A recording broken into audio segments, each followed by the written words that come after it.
Hello po, welcome po sa Javascript tutorial in Filipino version, part 12. Ang gagawin po natin ngayon is about objects. Okay? Explain ko po sa inyo kung ano yung objects. Okay. Objects are also, ang paggawa ng objects po is, kailangan natin siyang i-variable. Okay? So, ito po yung mga normal variables is, ang pag-assign po ng mga normal variables is, pangalan lang ng variable at yung value. So, ang paggawa naman po ng objects is mag-i-start pa rin sa variable. Ito. Okay. Kaya lang, magkakaroon na sila ng properties. So, ganito po ang paggawa ng object. Okay. Bar player, okay, variable pa rin to, is equal to new object. Okay. So, ito po yung code para makagawa tayo ng object. Okay. Pag ganyan na po, pwede na tayo mag-assign ng mga properties ng object. For example, player.name. So, ito yung properties ng object. Ito po is, player is object na siya. Object and the properties. Ito yung po yung value. Object, properties, and value. So, player.name, player score, rank. So, meron na silang kanya-kanyang value. So, ganun po yung pag-assign ng o paggawa ng object sa JavaScript. Maglagay ka lang ng variable at iset mo siya as new object. Okay? Meron po yung shorthand, syempre. Para hindi mo na pala yung ginagawa. Okay. So, sa shorthand, gagawa tayo ng variable. Example, variable player1 is equal to opening curly braces. Okay? Ito yung mga properties. Okay? Ito yung value. Object, properties, and values. Pag ganyan po, yung format niya, automatic, ang basa ng JavaScript dyan is object. Kahit hindi ka na mag-new object dito. So, pag ganyan, object na siya. Kailangan mo lang dito yung properties niya. Okay? Object, object name, properties. Okay? Kailangan niya ng colon, at saka yung value. Either string or, tawag dito, numbers. Kailangan separated by comma. Okay, separated sila by comma. So, pwedeng madaming properties. So, ito, tatlo yung properties niya, si name, score, M, rank. Okay? So, naintindihan nyo siya. So, tubuhan natin mag-console.log. So, si player2.score. So, ko to, player2.score. So, ito yung score. Okay? Ano yung value ng score? Okay? 9,000. So, player 2.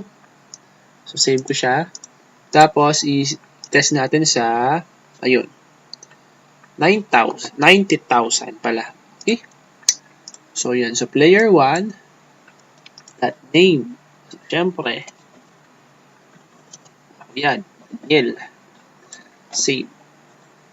Player 1, that name. Ay, nasaan na siya? Nasaan ka na? Ayun, refresh. So, Daniel. Okay. Next, meron naman tayong tinatawag na this. Mapapansin nyo po yung gagawin ko dito is gagawa ako ng function. Okay, naturo ko na po yung function sa inyo. Ang gagawin naman natin ngayon, ganito. Okay.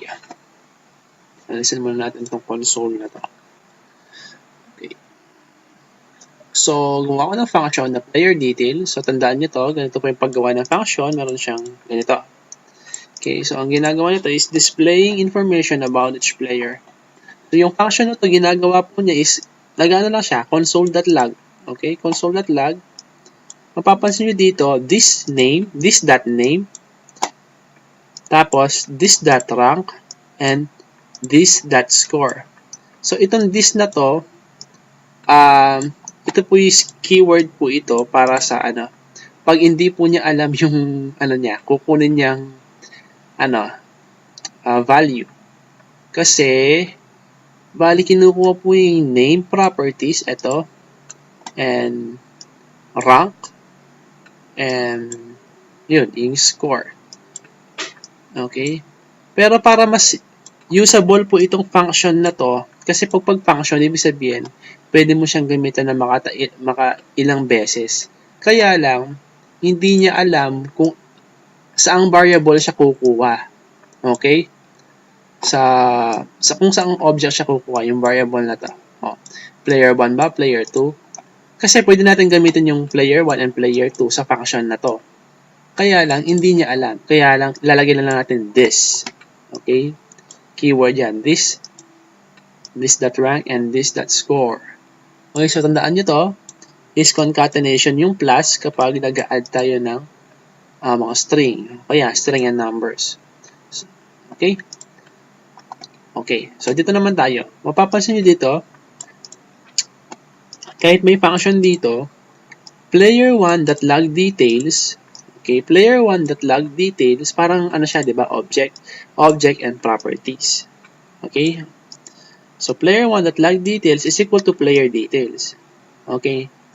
Ito yon. Yung player details na to, ito yung function. So, grinab na yung function. Gagamitin ko yung function na to dito sa object na to. Okay? Sana naintindihan nyo siya. Medyo nakakalito siya. So, pag ganyan, hindi dapat siya ganito. Okay? Yung function, ina-assign, ganyan lang siya. At dahil ito is function, okay? So, sabi, assign ko siya sa function, a-assign ko rin ito sa function.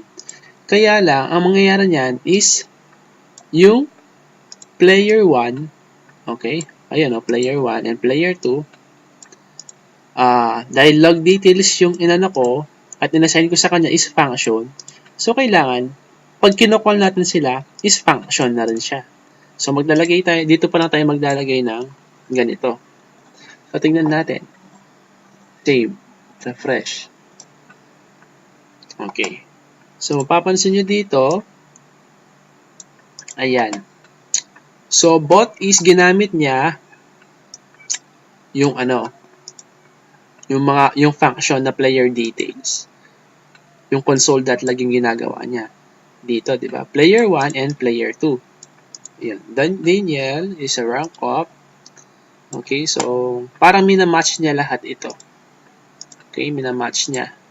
Yung this, di ba? This lang ang nilagay ko dito. Pero, ang ginagawa niya, dahil nakaset siya dito, okay, medyo confusing lang siya. So, sana naintindihan nyo siya. Ayan, to score up 1,002,000. Yun. Sana naintindihan nyo siya. So, i-analyze nyo na lang kung paano nangyari yun. Okay. Okay, so hanggang dito na po muna. Maraming salamat po sa panonood.